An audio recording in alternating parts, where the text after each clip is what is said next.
What if I told you that one of the most disturbing verses in the Bible isn't what you think it is at all?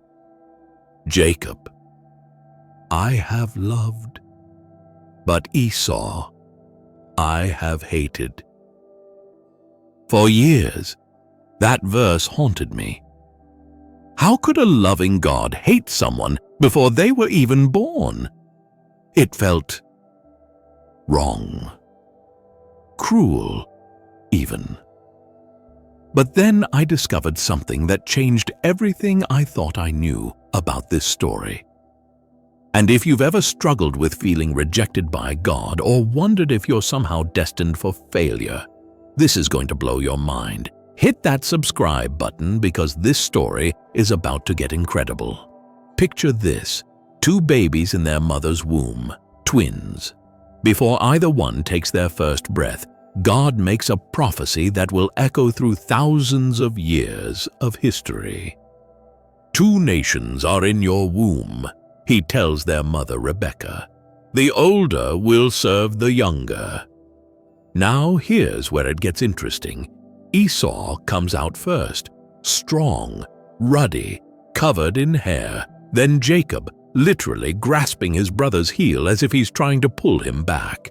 From day one, these brothers are locked in a struggle that goes way deeper than sibling rivalry.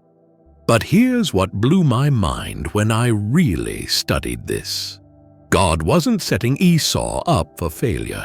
He was seeing into the future.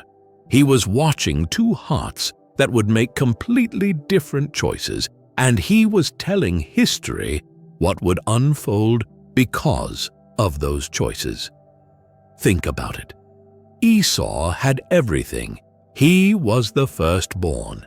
He had the birthright, which wasn't just inheritance, it was spiritual authority, the covenant promises, the lineage that would lead to the Messiah. Everything was handed to him on a silver platter, and what did he do with it? One day, he comes home hungry from hunting. Jacob's cooking stew, and Esau, in a moment that would change the course of nations, says, "Give me some of that red stuff, I'm starving." Jacob sees his chance. "Sell me your birthright." And here's the part that still gives me chills. Esau doesn't even hesitate. "What good is a birthright if I'm dead?" Boom, deal done. For a bowl of soup, he trades away the most precious spiritual inheritance in human history. The Bible says he despised his birthright. He treated it like it was worthless.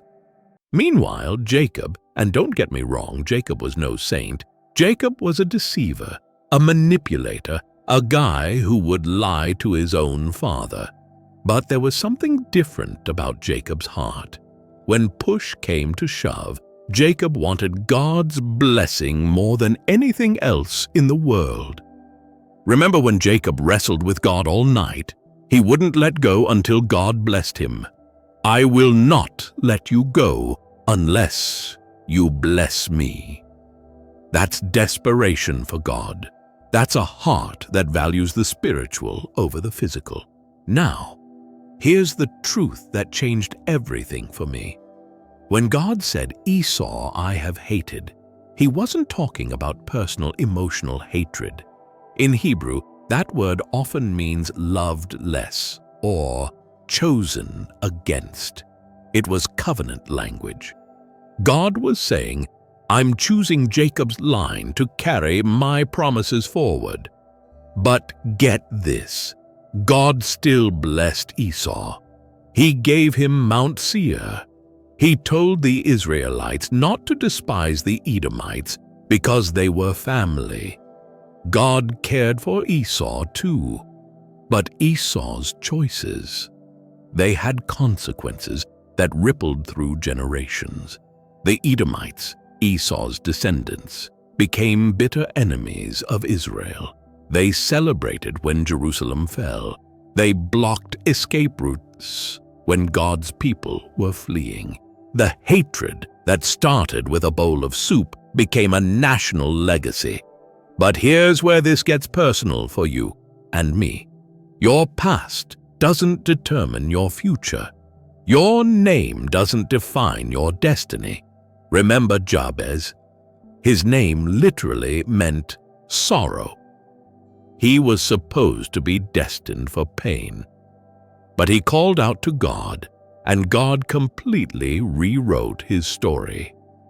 You might feel like you've already blown it. Maybe you've traded away something precious for something temporary. Maybe you feel like you're the Esau in your story. But here's what I want you to understand. It's not too late. God isn't looking at you with hatred. He's looking at you with love, waiting to see what choices you'll make. Will you be like Esau, who treated spiritual things lightly? Or will you be like Jacob, who despite all his flaws, refused to let go of God's blessing? Because here's the bottom line. We all have a birthright. We all have spiritual gifts, callings, purposes that God has placed in our hands. The question is, what are you doing with yours? Are you guarding it, cultivating it, fighting for it? Or are you trading it away for temporary comfort, immediate gratification, the modern equivalent of a bowl of soup? Your choices today are writing the story of tomorrow. Not just for you, but for generations that will come after you. That's how powerful your decisions really are. So I'm asking you right now, what's your birthright? What has God placed in your hands that you might be taking for granted? Don't let another day go by treating it lightly.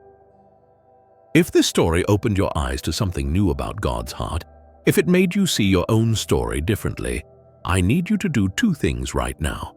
First, smash that subscribe button and ring the notification bell, because we're diving deep into stories like this every week. And second, drop a comment and tell me, what birthright are you choosing to guard today? I read every single comment, and I want to hear your story. Remember, God's love for you isn't based on your performance. It's based on His heart, and His heart toward you is good.